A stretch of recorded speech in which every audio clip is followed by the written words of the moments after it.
राधे राधे मेरे प्यारे भाइयों बहनों माताओं व बंधुओं, संस्कार की बातें चैनल में आपका स्वागत है। बंधुओं, आज मैं आपको सुना रही हूँ कार्तिक मास महात्म की कथा का चौथा अध्याय।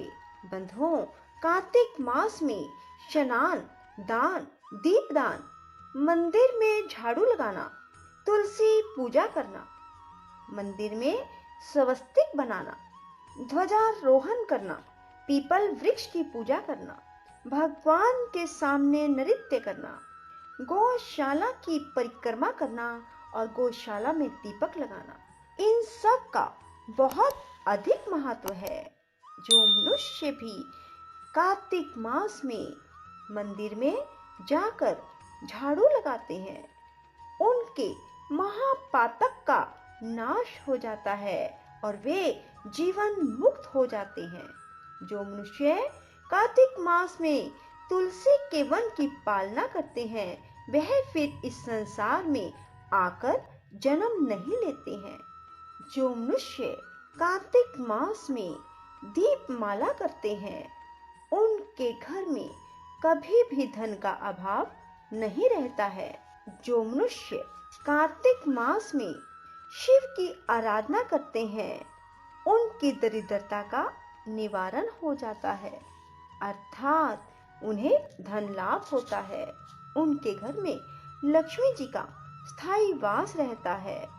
जो मनुष्य कार्तिक मास के शुक्ला द्वादशी को भगवान के मंदिर में ध्वजारोपण करते हैं, नृत्य करते हैं, उनके संपूर्ण पाप नष्ट हो जाते हैं और मरने के बाद भगवान विष्णु के दूत उनको विष्णु लोक ले जाते हैं। बोलो विष्णु भगवान की जय, लक्ष्मी माता की जय, शिव शंकर भोलेनाथ की जय, माँ पार्वती की जय। नारद जी बोले, भगवान विष्णु ने मछली का रूप धारण किया। विंध्याचल पर्वत पर तप कर रहे महर्षि कश्यप की अंजलि के जल में जा पहुंचे। महर्षि कश्यप ने दया करके उसे अपने कमंडल में रख लिया। जब उसने बड़ा रूप धारण किया तो उन्होंने उस कुएं में डाल दिया। जब कुएं में भी ना समा सकी तो उन्होंने उसे तालाब में फेंक दिया। जब वह तालाब में भी ना आ सकी तो उन्होंने उसे समुद्र में डाल दिया। वह वहां पर भी बढ़ने लगी। फिर उस मत्स्य रूपी नारायण ने उस शंखासुर को मार डाला। इसके बाद शंख को हाथ में लेकर बद्रीनाथ में आ पहुंचे। बद्री नारायण में आकर उन्होंने सब ऋषि व महर्षियों को बुलाकर आज्ञा दी कि पानी में इधर उधर फैले हुए वेदों को ढूंढो और उन्हें शीघ्र मिलाकर मेरे पास लाओ। तब तक मैं देवताओं के साथ श्री प्रयाग में ठहरा हूँ। इसके बाद सब ऋषि महर्षियों ने इन सब बीजों वेद मंत्रों को ढूंढ निकाला। उन वेदों में से जो जो भाग जिस जिस ऋषि को मिला वह उसी का हो गया। उस भाग के उसी दिन से वह ही ऋषि कहलाए। सब वेदों को लेकर ऋषि महर्षि प्रयागराज में आए और उन्होंने वे सब भगवान विष्णु व ब्रह्मा जी को समर्पित कर दिए। ब्रह्मा जी वेदों को पाकर बड़े प्रसन्न हुए। उन्होंने देवताओं और ऋषियों के साथ अश्वमेघ यज्ञ किया।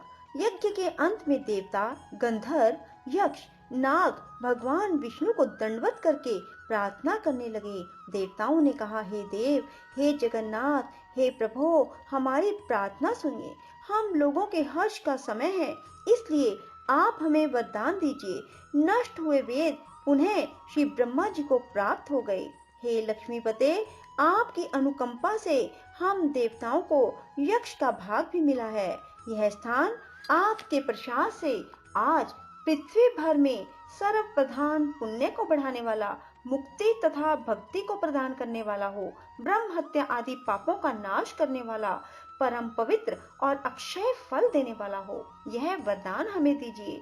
भगवान विष्णु ने कहा, जो कुछ आप लोगों ने कहा है वह मेरा भी ध्येय है। जैसा आप लोगों ने कहा कि यह स्थान आज से ब्रह्म क्षेत्र के नाम से पुकारा जाएगा, इस स्थान पर गंगा जी व सूर्यपुत्री यमुना जी का संगम होगा। मैं श्री ब्रह्मा जी सहित यहाँ पर निवास करूंगा। यहाँ पर किया हुआ जप, तप